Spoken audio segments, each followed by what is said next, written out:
C11, which allows for meetings to be conducted electronically. Patrick, would you be able to do the roll call, please? Yes, I can. Mr. Thank Chair. you. Roll call, Ms. Wilkins, absent. Ms. Bocciolini, I'm here. Mr. Julian, Here. Mr. Allmendinger, Mr. Massapolito, Here. Mr. Dr. Obrata, Here. and Committeeman Delcor, not present. Vice Chair Foley Here. and Chairperson Boyer. Here. Ms. Chairperson, you have a quorum. Also present, Pat Gorman, AICP, Zoning Officer, Assistant Planner, and Fred Kitzer from our Township's IT Department. Great. Patrick, did you get Mr. Julian? Yes, I did. Okay, thank you. Great. Patrick, thank you. There are no minutes to review. Is there any business from the floor? Okay, if there's any business from the floor that's not on the agenda, could you please raise your hand?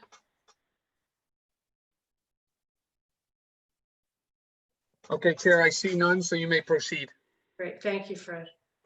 Okay, so the first application we're reviewing is Alpine Construction Group Incorporated on 330 Roycefield Road.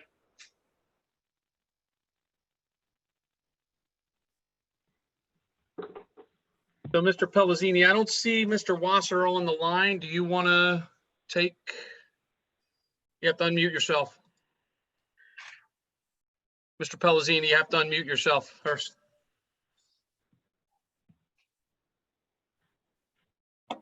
There you go. How's that? Good. Okay. Perfect, thank you. And I thought I was the technically challenged person here, not Mr. Wasser. Okay. All right. Briefly, I'm sure you all are aware of the project and where it is, located on a corner of Vincent's Lane and Roycefield Road, 303 Roycefield Road. It is Block 143, Lot 1102. Currently, Alpine Construction Group has their headquarters there. There is an existing building, about 9,700 square feet, contains office, storage, and some maintenance areas. There's a 17-car parking lot located to the north of the building. There is at the rear of the building, there's paved storage and some gravel storage, outdoor storage for both of those. The site plan was prepared about 25 years ago, thereabouts. And to complete the application, there was a detention basin at the rear of the site, or on the map. I'm sorry, sheet 3 is what I'm talking from here. If you want to go to sheet 3, I'm sorry about that.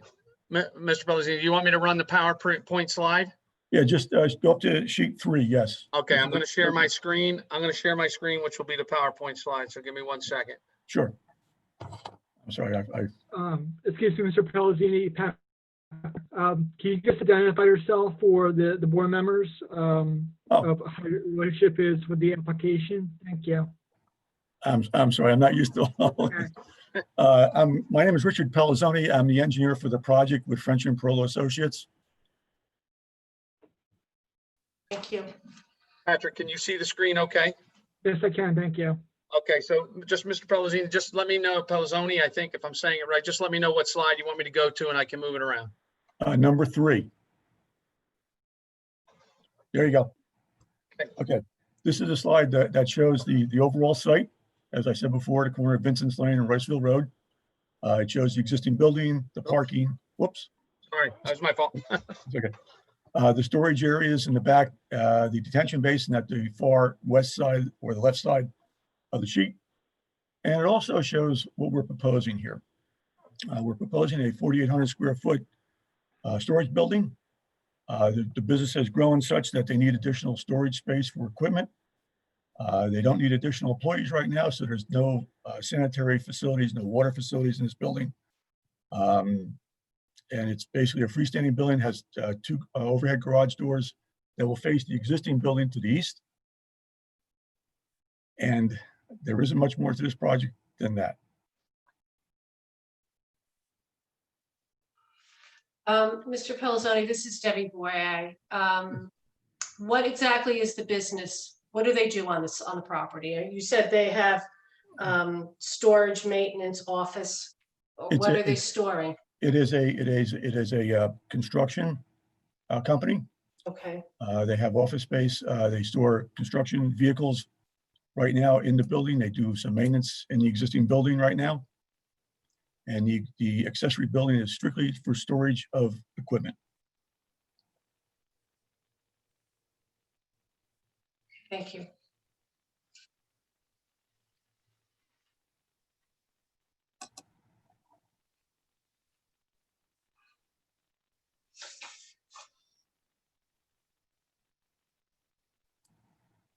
See, Mr. Wasser has joined, Chairman. So, Mr. Wasser, are you there? You can unmute yourself. There you go. There you go. Yeah, I heard all of his stuff, but for some reason, until I raised my hand, it wouldn't. Yeah, Uh, I'm sorry. This is Fred Kinsler. It took me a second to see that you were even on because I was actually showing the slide. So sorry about Yeah. that. No, it's fine. I just didn't realize I had to raise my hand in order to get my. No, Bingo. you didn't actually. I just had to check and make sure that was you coming in because we were watching the presentation. So we're all set. Okay. So I guess my question is, if you do maintenance on the property, is there any storage of oil? How is the building, first of all, how is the building heated? The existing building and then the new building? I don't really know what the heating is for the existing building. Perhaps the owner can chime in on that. And he can Yeah. probably chime in on what you just asked about for oil and those kind of things for the maintenance. Although I do know that they store on site. I know that they haul off site with licensed haulers for that type of waste. But they can probably answer that question better than I can. Okay, This is Kevin Chesler. Can you hear me? yes, Yes. Okay, the existing building has radiant in-floor heating, okay, and currently there is 5 bays on that building, of which 4 of those bays are storage and 1 bay is for light maintenance. When I say light maintenance, basically washing cars and changing oil. There is no storage of oil of in any bulk quantity there. It's just bought as needed. And the waste oil is stored in a small on-site tank within the building. how big is that tank?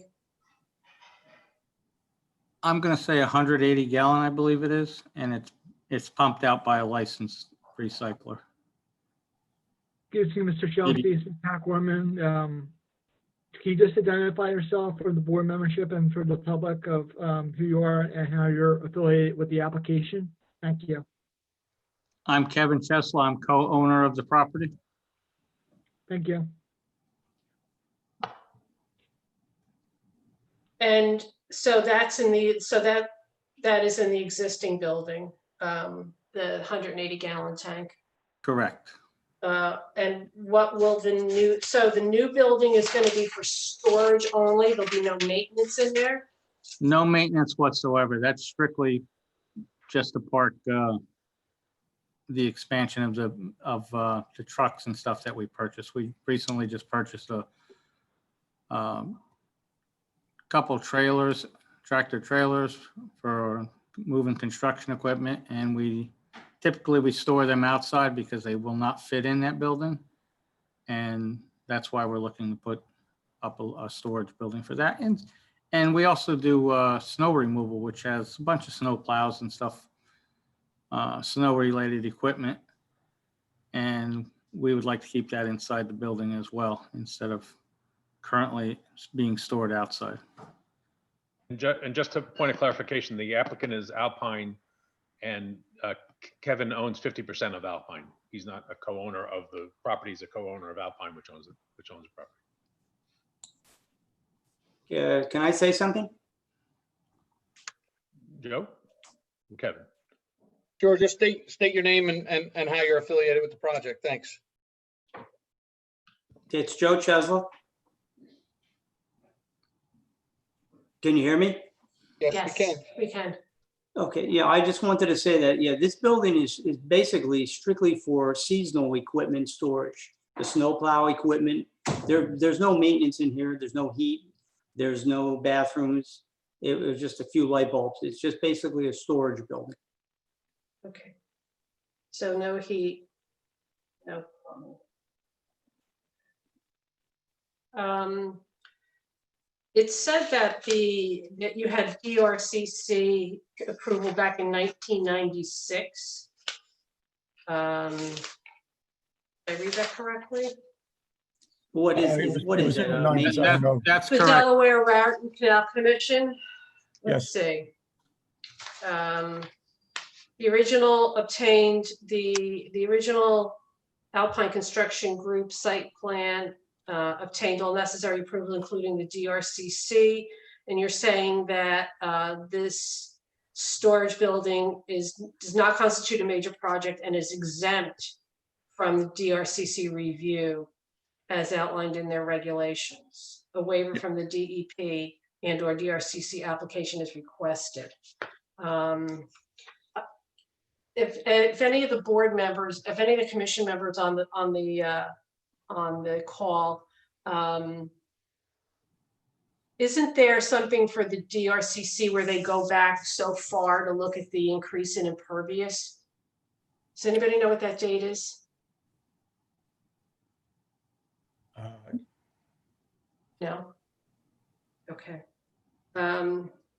So Debbie, this is Chris Abrupta. I don't know what that date is, but this is interesting because the added storage facility in square footage is about half the size of the square footage of the impervious cover now. So they're really increasing the impervious cover on the site by about 50%. And my question is, can that detention basin actually handle that extra flow? Because it's going to obviously go to that basin. And that basin, if it was built in 97, was not built to the current standards, which came out in 2004. And it was using the old rainfall numbers. So someone should check that calculation to make sure that this additional impervious cover isn't going to, wash that basin out or blow it out or anything during a big storm event. Okay, the 4,800 square foot additional storage area will bring us up to, I think, is about 23% coverage, which is just under one of the 4 acres of this site. So we still are under, for impervious, under an acre. The detention basin, when it was designed back in the 90s, was in fact designed for a full impervious coverage of 60% of the site, I believe it is. You're right, the regulations changed in 04, but with the basins oversized at the time, we did do a quick analysis of that, and this basin is fine for the impervious coverage that we have here now. So Richard, can you share those calculations with the township engineer just so we can confirm that?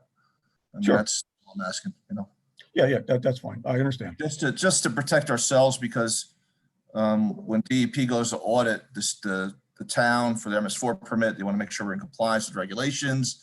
So we can say we asked this question and you provided some response. We can provide that information to the township engineer. Thank you, Richard. Thank you.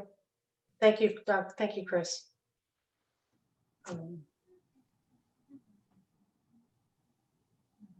Okay. Hey Deb, it's Neil. Yes, go ahead, Neil. So circling back to the oil, the 160 gallon tank, Mhm. that definitely triggers spill prevention, SPCC plan, spill prevention, countermeasures, control plan. Right. So you have to come up with a plan, which basically goes over, containment of the oil, how it would be captured just in case the oil was released, and, how would they prevent it from getting out to the environment? What's the what's the trigger on the SPCC? 55 gallons. 55 gallons, so it's just one drum. Yep. Kevin, is that a single walled storage tank? Or is it a double wall? Joe? I am not sure at this time whether Okay, it's single or double wall. okay, Um, all right, that's fine. You know, this tank was something that was supplied by the oil recycler. Okay, If it exceeds the quantities that that require further Regulation. regulation and confinement, we could just get rid of that tank and deal with 55-gallon drums. well, We we'll don't put use it, that we'll, much We oil. only drain this tank once every year and a half because we don't use it that often. So being confined to a 55-gallon drum or less would not be any harm to us. Because so we'll make the comment in our report to the planning board that, you're over the limit and we would require an SPCC. And if you decide that that's what you want to do, then you would have to let that, the planning board know that, I guess, during the review. Okay, so just to be clear, if we go down to the 55-gallon drum, we will be clear of that issue. If Under- that is, Neil, are you sure that's the correct amount? Under 55 gallons. You have to be under 55 gallons. Yeah, we're not a repair garage that we store a lot of oil. There's very rarely is there more than 50 gallons of oil in that tank. Yeah, Yeah, but the potential, you have to look at the potential. The fact is the potential's there to be able to store more than the 55. So you probably would be required to have that SPCC plan. And you also have to take into consideration that when we built this building, there's a drain inside there and it's all concrete encased. And it goes to a 500-gallon oil water separator that we have a DEP permit for too. So everything is contained in that building. Explain that to me one more time, because I want to take notes on this and I want to make sure that I capture it correctly in the report. There's in that one bay that we changed the oils, there's a drain and everything goes to an oil water separator. Okay, the oil doesn't, excuse me, this is Kevin. The oil doesn't drain into the drain. The drain is, In the event there was a problem. yeah, in the right, event in there case was the a tank problem. ruptured, that's where it would go. Exactly, it would end up Correct. in this 550-gallon oil water separator. So there is safety precautions in place. So Okay. you would need a plan for that separator also. Well, it's on the original plan of the building. It was built, Yeah, but built a that- plan. That has nothing to do with what I'm talking about. The You need a- SPCC plan. Yeah. That Neil's talking about, the spill prevention and control countermeasure plan. So if we'll put it in the report, and if you decide you're going to take the tank out, then that is, that's certainly your decision to do. But we have Yes. to bring it up to the That's fine. planning board. Okay. Okay. All right. So, and the stormwater from the roof will be going to that detention basin, correct? That is correct. Okay. Are there any wetlands on site? There are no wetlands on site. Did you ever apply for an LOI? When the original site plan was done, we did do an LOI. And what we found was there was wetlands to the northwest of our property. If you notice let's go back to sheet 3, please. You're on sheet 4 now. If you go back one. Okay. If you notice at the northwest side, there's a cul-de-sac bulb, Mm-hmm. and there's the actual cul-de-sac that was built. The cul-de-sac bulb was a cul-de-sac to the right. The one that was built was a centered cul-de-sac. Part of the reason for that was there's wetlands back there. And at the time, the township engineer didn't want to go through that. He wanted to get the cul-de-sac built. And Joe was nice enough to build the cul-de-sac for him. So we moved the cul-de-sac to where it is today and built it where it is today. The wetlands that were found back there, we went out there earlier this year just to confirm that they're still there and that they're still basically where we showed them.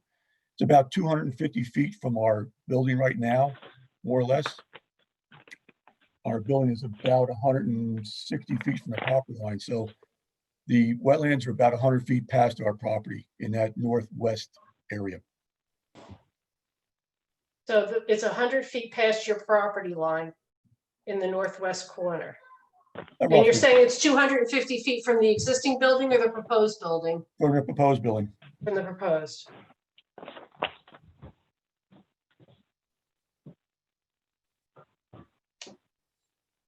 Mike Foley, is there any issue with that relative to buffers? No, that looks fine. Yeah, I saw the same wetlands are also on, NJDEP mapping, Yeah. but they're far enough away. Okay. It was an issue back in the day. Okay. Is there any, is there gonna be any tree removal? No, None? no, the proposed building is on a partly gravelled area, so there's no trees there. Okay, all right. I'd like to ask the commission members whether, how they feel about allowing and I guess it comes down to the planning board, but the waiver from having the DRC, the Delaware Canal Commission application, is that something that that you think is an okay thing to do? Or should we require them to get a letter of exemption from the DNR canal? I believe they sent something that says that we don't have anything to do with that, didn't they, Rich? Yes, Did you get a letter of exemption for this project? No, we didn't. I went strictly by their regulations that exempt us in Zone B if we're under an acre of impervious coverage. Hey Deb, this is Neil. I would just mention the fact that we don't know, so we would defer to the township planner and township engineer whether that would be okay. So I'm really not sure. I don't know if anybody else is.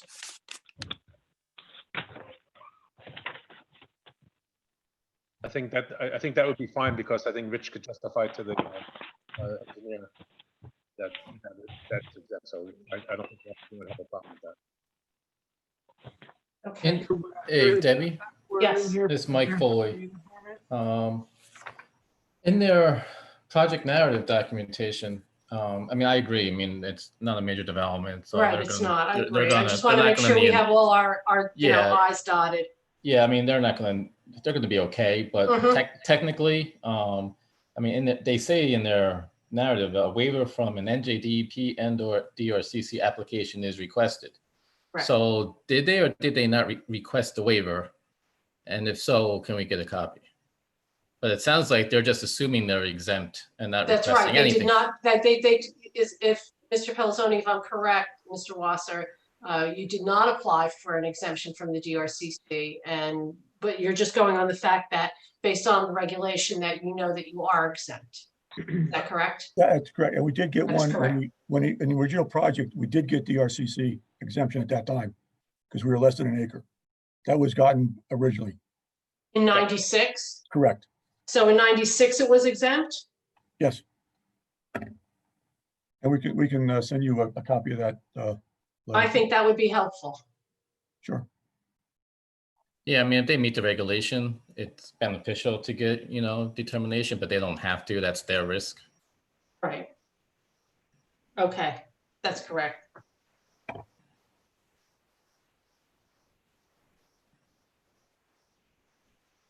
Okay, does anyone else on the commission have any other comments about this application?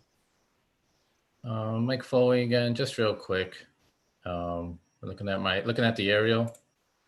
I just want to make sure, as that detention basin's in the back of your property, that lot 11 that surrounds you there, that's all looks like it's storage and cleared and whatnot. None of the adjacent property is discharging into your basin, right? Not that we know of, no. I believe the grade drops off in the back there. Okay. Nothing else for me. Any other comments or questions? Okay, thank you very much. We'll provide when are you going on the 10th to the planning board? Yes. Okay, all right. Well, we'll have our report to them by then. Great, thank you. Thank you very much. All right, thank you. Thank you.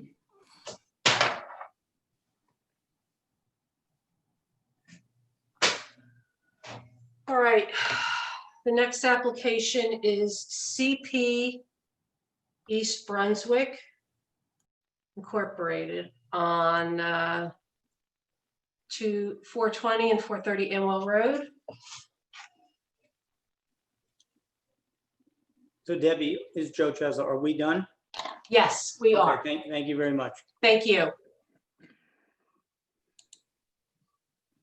Good evening, members of the board. This is Mike Ogrodnik from Savo, Gillespie, Ogrodnik and Fisher, here on behalf of CP East Brunswick Incorporated, which is owned by Irv Seisner. Seisner Properties is a pretty large Central Jersey developer, and especially more towards 22 down in Middlesex County. And Irv is looking to expand his projects with a mixed use building consisting of business offices, medical offices, a restaurant. Which is the purpose of the town center zone. This is a kind of an awkward property right next to the Route 206 Amwell intersection, right behind the long existing gas station on the corner. And we'll have our engineer explain the site plan in a little more detail. There is existing access onto Amwell Road and Route 206. We're going to need a couple of bulk variances for the existing and the proposed conditions. Lot area, 2 acres are required, and we're about 1 acre. Lot width, 150 feet are required. We're at a little over 125 feet. Front yard and for the Bank of America lot, there's a proposed access driveway that they've negotiated with Bank of America, a one-way road out to tie it into the Bottle King parking lot. And for lot 3.01, there's a front yard setback of 149.8 feet versus the 5 feet that are required, and a minimum building height of 1 story versus the 2-story that are required. Again, that's the existing bank. We've got a couple of waivers for loading zones and some buffers for the parking area. There are some trees on site. We're looking to for a variance for tree removal on a non-residentially zoned property. We're looking for a variance for more than 10 parking spaces in a row, where 12 spaces are proposed in one location. And the variance is required for front facades not facing a street. There's some sign variances and some ASDO architectural standard variance as well. The proposal here is for 2 buildings and a clock tower, actually a very interesting architectural detail. I hope that's on the plans that you're looking at. We're in talks with a local bar to move in to the first floor. Since we've gone for conceptual review, probably about a year ago now, we've added some substantial architectural details and windows on different sides, and we added a porch extension along the frontage on 206 to come into more conformity with the streetscape that Bob Rinkelheim envisioned in the town center zone, which is finally becoming implemented. So tonight, I have Paul Christopher from Van Cleef Engineering. He's our licensed professional engineer. He's going to go over the site plan and explain all the technical details. And if there's any questions, we do have Chris Koutazakis from Eco Sciences, who is our environmental professional on this property. So unless there's any other questions from me, I would ask that Paul Christopher go over the site plan with the exhibits. Mr. Chairman, can you bring up exhibits? I don't think we need to mark them, but we can mark them applicant 1 through however many we get to. All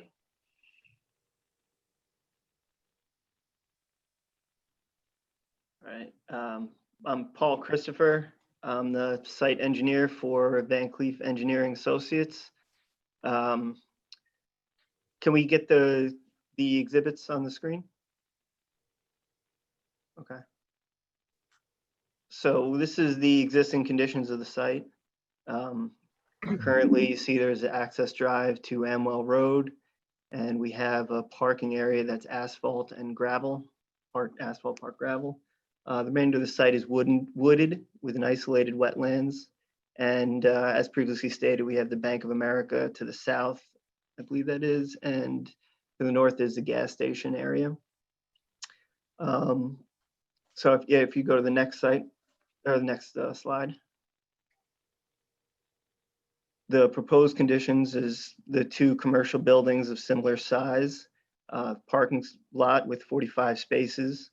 We have the driveway through an existing easement to connect to the Bank of America site. This will allow access to the Bottle King strip mall that's there. We will also have the driveway connections to Route 206 and Amwell Road. This use is in accordance with the township's view of the area for commercial development and also the interconnected sites. We will need to fill the isolated wetlands on site. We currently have a GP6 from a prior project, and we currently have an application with the DEP for a minor modification to that application for this site, or to that permit for this site. And the proposed improvement will allow for the road cross sections that the town is visioning for this area. If you go over to the next site or the next slide, you could see what those cross sections would look like with the site design. There they are. So it's pretty straightforward with the proposed conditions. I'll talk a little bit about the stormwater for the site. The site currently drains from north to south towards the Bank of America property. The drainage improvements proposed conditions will mirror the existing conditions, so there won't be any major changes and no negative impact to the downstream lots. We'll have an underground detention basin underneath the parking area. We'll also have a manufactured treatment device downstream of the detention basin. And we also will include porous pavement with a stone bed underneath the parking area. This will help with water quality and recharge.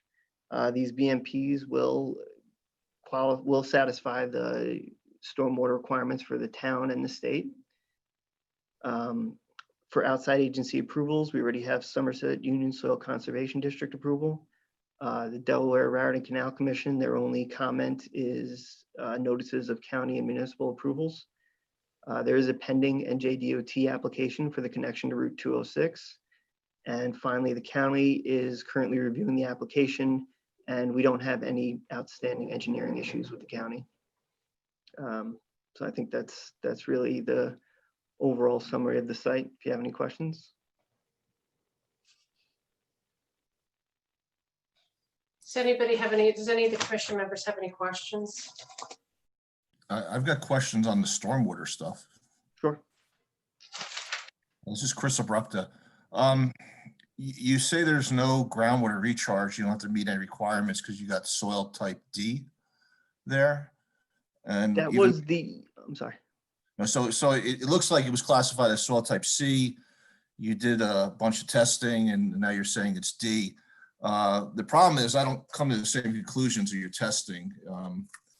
Right. If you look at Appendix E in the BMP manual, your infiltration rate's 1.2 and 0.8. So it still puts it in a soil type C range. So there should still be some groundwater recharge requirement. Yes. So The DRCC had the same view.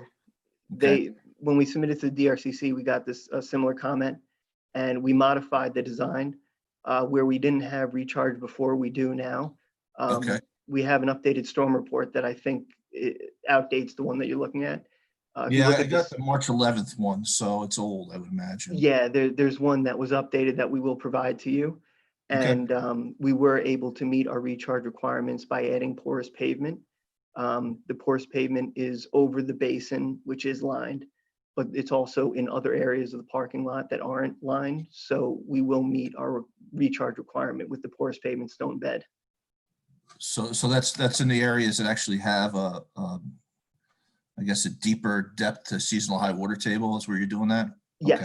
Yes, we have the areas with adequate separation and rates, and that's, the information's all in the stormwater report we'll get to you. Okay, so you satisfy the 2-foot separation. Okay, good. Yes, and DRCC did sign off on the stormwater system after we modified it with the porous pavement. Okay. Well, I guess our engineer should probably confirm that, Debbie, that's all, because I don't have that stormwater report here, so. Okay. I'm looking at the old one. Yeah, And then- we will get that to you. Looked like you ran the model using sea soils, and at the very end of the report, you said, yeah, but it's a D. I'm like, wait a minute, is it D or C? Right. Sometimes Catch up. if we encounter sites where there's, high groundwater everywhere, or we can't really get the permeability we need, sometimes that's what we try to say. Yeah, but here I think the depth to seasonal high water table was just around 21 inches was the lowest, and it went down to like 80 inches in some places. So Right. you could get some infiltration there, but you have to, it's got to be very exclusive in those areas. So Right, and we're raising the site, so we will be able to get our okay. separation. So yeah, you'll see the report. Yes. So the wetlands that you're filling, do you need an individual permit to do that, or you do The that? general permit, permit to GP6. fill wetlands, huh? Okay. Yeah, for the isolated wetlands. Yes, correct. What you what I didn't understand on the wetlands, if I can find it, is that the permit said that was issued was that it was for the construction of a drive-through restaurant, which I don't know if I see that on the plan. No, it was for a prior project. We have an application in with the DEP for this project to update the permit. So you submitted a new permit. Just a minor modification to the existing permit for this project.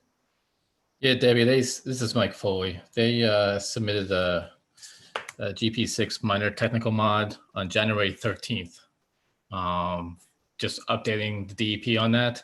So my question was going to be, have you received that? Usually it takes 6 months or so. I know with COVID things have slowed down, but have you received approval of that modification?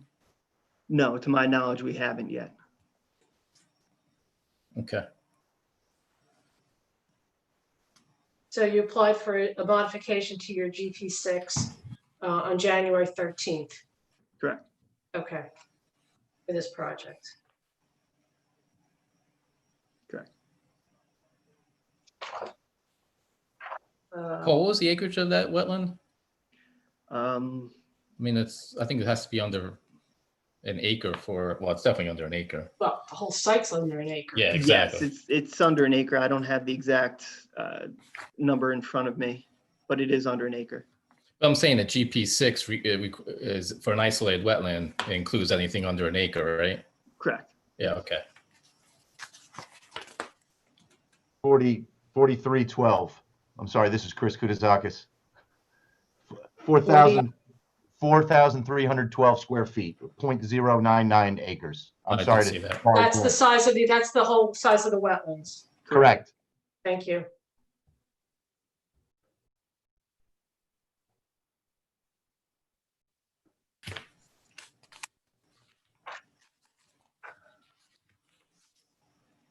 And you are clear cutting the entire property, is that correct?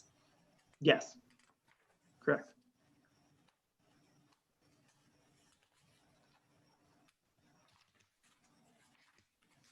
Tell me about the tree replacement, please.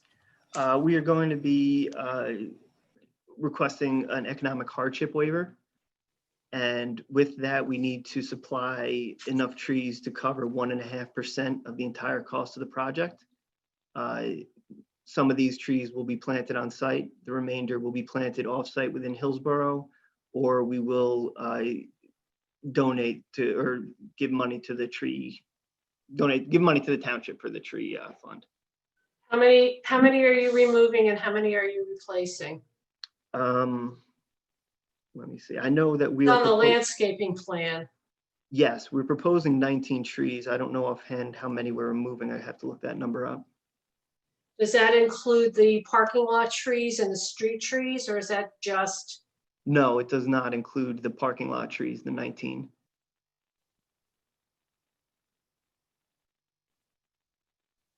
My computer is, of course, going very slowly.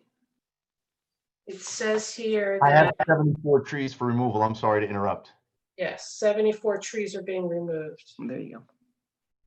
You're required to replace 160, Yes, that's correct. and you're putting in 19. Yes, with the hardship waiver, we would be required to replace 47.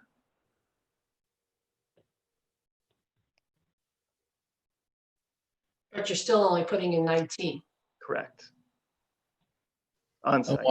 why do you think you qualify for the hardship waiver? It's from the ordinance that it's 1.5% of the overall cost of construction for the property. And on that figure, I mean, the trees, maybe you said this already, but the trees you show along Route 206 and in the median of 206 and in the median of Amwell Road, you're not putting trees there, right? No. So I'm not sure why you're showing them on your plan. Let me go to the landscape plan. This is what you're looking at here is just a concept. If you want to back up one, this is more for the cross section. This is the exhibit of the proposed The conditions. landscape plan is what, sheet 4? For, Yes, 4 of the site plans. all right, so the conceptual plan's a little misleading then. It shouldn't show trees along the median of those two highways, right? Oh, Yeah, I see what you're that's just talking for the about. cross Oh, section. The cross section needs those trees. All I'm saying is those plans shouldn't show trees in US Route 206, and they shouldn't show trees in Amwell Road. they're I not know going to be that's I divided. understand it's conceptual, but it's misleading. And Correct. This was more for the township's vision of the cross section, which you see in the bottom right contains trees there. That's why they're shown in this exhibit. If you back up, you'll see that there's no landscaping, and on sheet 4 of the site plans, you'll see the landscaping that we are proposing. Patrick, Yes, that looked like 206 and Amwell were going to be divided highways. Is that correct? this is a part of the overall plan for the Route 26 corridor, and maybe some county has some plans along Amwell Road. Really? This is I'm not part of I'm this privy project. to the- Right. I The understand overall that. plan at the moment, and that 206 plan, I believe, was still in a little bit of the development phase. Okay. Okay, that's fine. I was just sort of, The landscape no is idea. missing Okay. from this exhibit set, though. You know, Patrick, it would be great if you guys would avoid putting trees in medians. Because, you know, if you've ever been down Raider Boulevard, it's impossible to see when you're turning across that road because no one trims the trees. So it'd be great if you guys thought twice about that as a township, you know. And then when you do plant trees, maybe the flowering peach trees or whatever you're planting that break the the pear, Bradford pears. It looks like wind. Those are probably a bad idea too. So, I mean, I think maybe the environmental commission should think more about our tree selection in town, and maybe we could do something about that. I'm sorry, Chris. Yep. Peter, this is off track, but Dr. Brock, that can certainly be a discussion item for the board on their business at a different point. Great, thank you. Okay. Hey, this is Neil. I remember when the original conceptual plan came out too, there was sidewalks and parking spaces along 206, which I don't know, I kind of like just remember because I thought it was something that conceptually would eventually be good. But I don't see it on the plan tonight, but I do remember that if I'm not mistaken. I thought that might have been a little bit farther up, Neil, a little farther north, sort of between Amwell up to New Amwell, like in front of what's there now? In front of that Larkin project? No, across from the Hillsborough Elementary, in that area. That's where I thought I remember the on-street parking. I mean, if it could've been- That was a proposal as Yeah. part of the Shops at Woods Tavern. I did handle that probably a dozen years ago.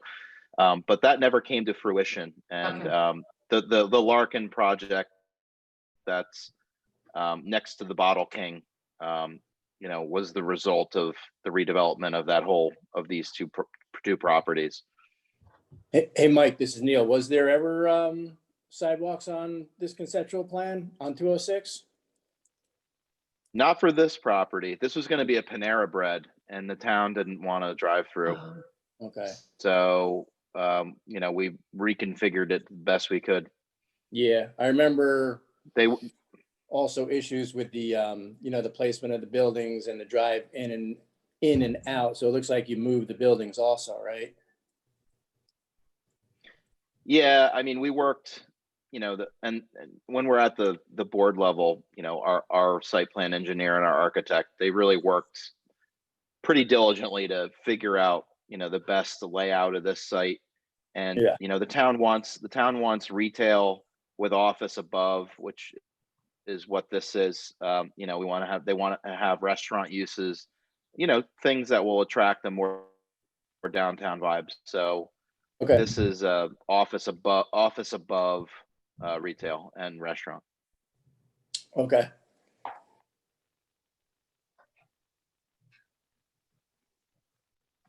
Does anybody have any comments? I'm sorry, Chair Boyer. Mr. Christopher, it's Pat Gorman. To help the board along, the commission along here, I think it'd be wise if you had some initial figures about your tree figures and about your tree mitigation that you could provide. And number two, are your street trees being counted as part of that overall mitigation or no? No, again, we are proposing 19 trees on site. There are 7 trees in addition to this, and they're not included in that 19. Currently, we don't have more information other than the 19 trees we're putting on site. Again, the plan is either to plant the remaining 28 required off-site in Hillsborough or to pay a contribution to the township. I'm aware of the ordinance, but it may have been more helpful to have some more information prepared for this evening for this commission. Understood. So you're going to put 27 trees off-site or have the payment to the tree fund? 28 trees, yes, correct. 28 trees. Yes.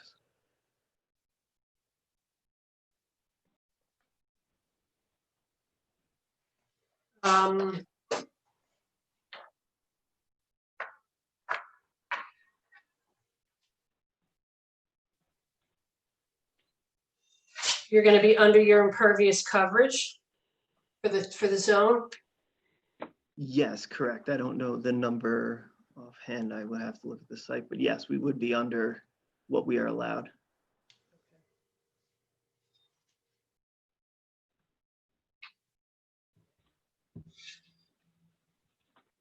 Oh, are we over? No, we're allowed 85%. We're at 79.5. 79.5. Correct. Thank you.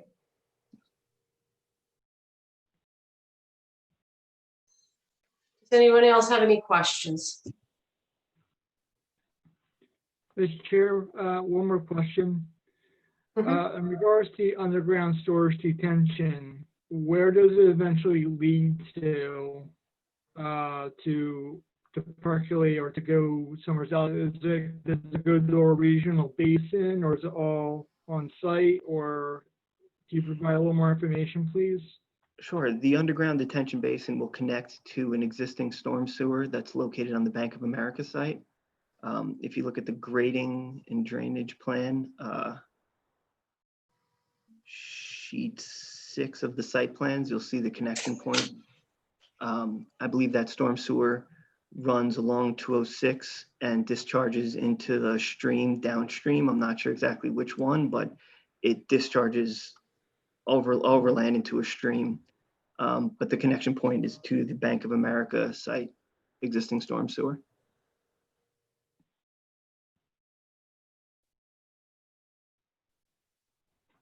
Okay. And if you could give us some information about the lighting of the facility, the hours of operation, when are the lights going to be on, off, hours, that kind of information. I'm not sure of the hours of operation, but they will be on during the hours of operation. They are to be lit, in the same style as the adjacent commercial properties, and the lighting will follow the township ordinance. There'll be LED lights.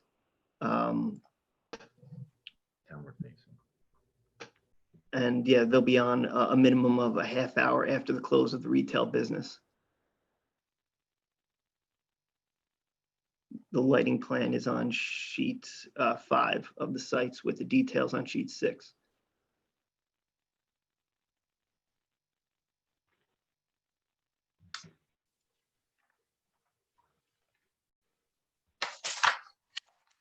Can we get some information about any habitat, endangered species? I mean, it's next to a gas station, so vegetation, If you'd like, I could chime in on that issue. please. Yes, Chris. I didn't get really to introduce myself before. It was just popping in. I'm Chris Kudazakis. I'm with Ecol Sciences, put together the environmental impact statement for the project. What we've already talked about for the site in terms of it's vegetated, it has isolated wetlands.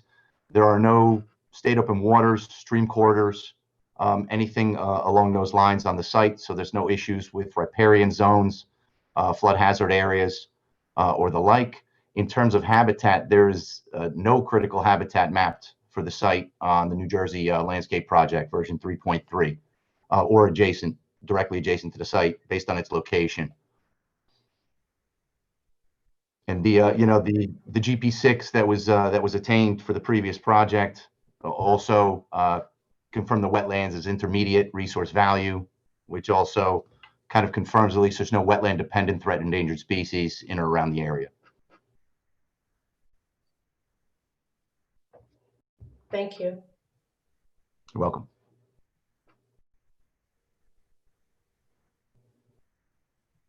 Are there any other questions from the commission members? Yeah, this is Mike Foley again. I assume you'll be abiding by the any seasonal tree cutting restrictions. Could you expand upon that for me? The seasonal what? Tree cutting. As per. Are they required to do that? That's what I'm asking them. It's not a requirement. What about the Migratory Bird Treaty Act?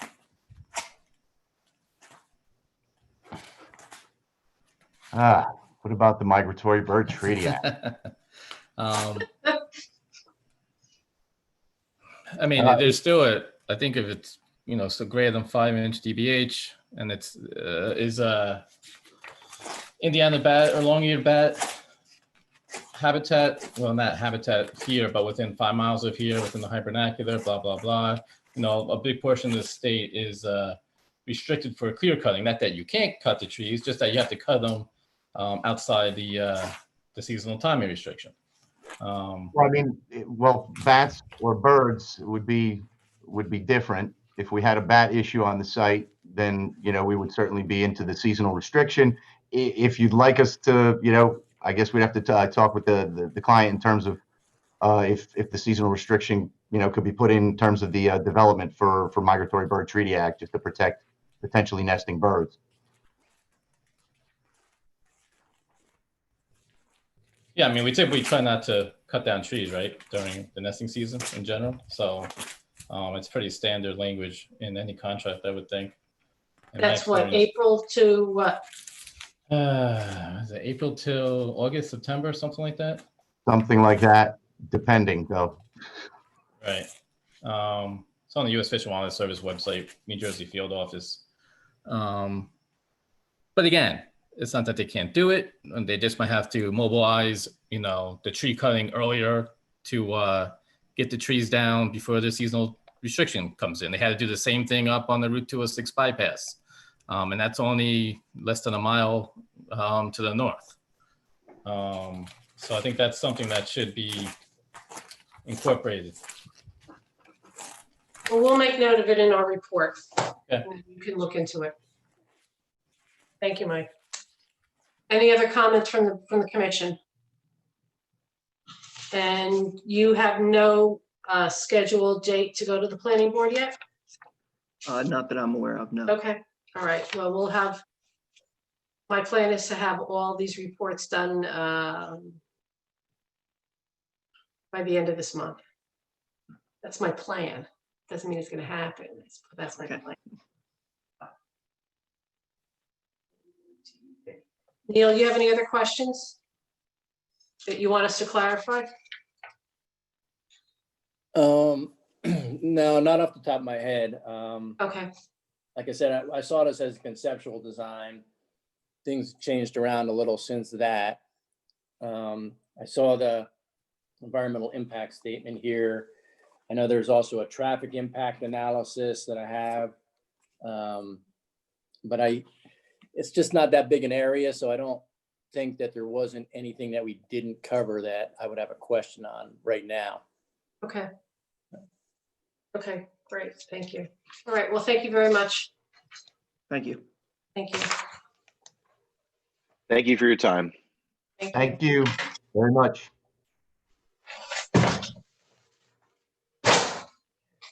Do we have any consideration of old business? Do we have any updates on anything? Neil, planning board?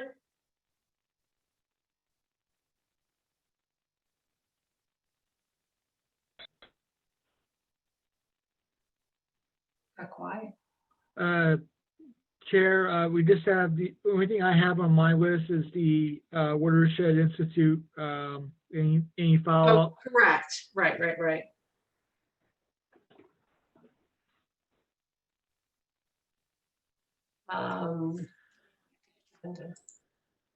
Debbie, you there? Because I am, yes. I hit the wrong button. Do you have anything, Neil, on planning board updates before we go to the watershed? I have a bunch. Let me see. I know we did. Let's see. Yeah, you know what, Deb, I'm sorry. I didn't have anything. I had last meeting, I had a bunch of stuff that I had laid out, but I don't see anything here. So Okay. no, I don't have anything. Okay, very good. The Watershed Institute had a follow-up. They're not on the call, are they? No, they are not. Okay. Did they provide something? Oh, they did. I have not looked at that. They provided us with a model ordinance for stormwater. We can certainly take a look at that. Chris, have you seen that? Chris Abrupta? Yeah, I've seen it before. I'm not sure it's appropriate to adopt for Hillsborough as it is. We may want to tweak it a little bit. I'm not sure who's supposed to do that either, so. Well, Patrick, that would be my question. Is this something that we just pass along to have Frank take it to the township committee? Does it go to the planning board? Where do we go with this? Yeah, basically, if you have any comments or suggestions or further input from what you listened to at the last meeting, the model ordinance, it gives you an outline of what they would have. You only go to the planning board for consideration. If you do have suggestions, I would recommend sending an email to David Maskey to start getting that organized. Okay. Because I Chris, think there's a date on that too, right? That the considerations or no? Well, the town has to adopt a new ordinance by March of 2021, because the stormwater control ordinance because the new regulations came out in March of 2020. Requires the town, and they actually have a sample ordinance in the back of the regulations that the town could just take and use. What the Watershed Institute has done is made it a little bit more stringent, you know, a little more protective, which I think would be good for Hillsborough. But there's a balance, you know, how much does that increase cost to the individual homeowner? Are you going to capture somebody putting on a little dish on their house? They're going to spend thousands of dollars more because they have to deal with stormwater, and is that really necessary? So those things have to kind of get explored a little bit more, I think, before you make any recommendations how to move this. So maybe we'll pass along both of those model ordinances, the one from the one that's in the back of the regs, and then the one from the Institute, and let the planning board. I mean, Chris, do you want to provide any set of comments as to your thoughts on these two? I can, but not today. No. I need a few weeks. So Absolutely. we're trying to wrap up for the summer at Rutgers here, and apparently I've got to teach in September. Oh, One wow. I classes thought that I get to- Rutgers was going remote. Well, my class is the design class, so I get to do face-to-face teaching. So I have to prepare my classroom for those sterile conditions, I guess. I don't know. Okay, all right. For everybody, that's great. I mean, if you can, I can get you something in a couple of weeks. That'd be it. that's fine. Okay, Okay. thank you. And then Patrick, I'll get that over to both to you and David. Yeah, and make sure to include Deborah at the same time.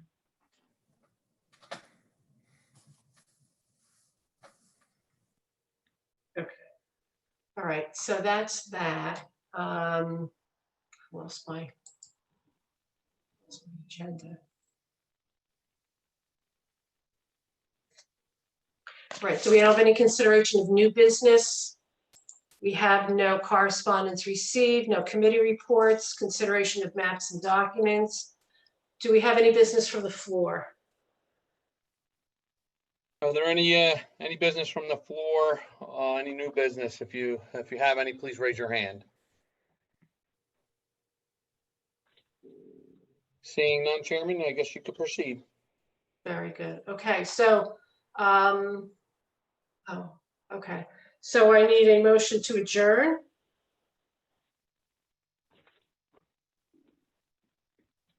Everybody want to stay on the line? I was muted. I'll motion to adjourn. I'll second, Neil. Neil, okay, and it is 8:06. Okay, very good. Thank you, everybody. Thank you, everyone. You did a great job. Thank you to Fred and Patrick for help making this all happen. Thank you, Debbie. Thanks, Talk to you guys. guys later. All right, have a good one. Good night. Good night.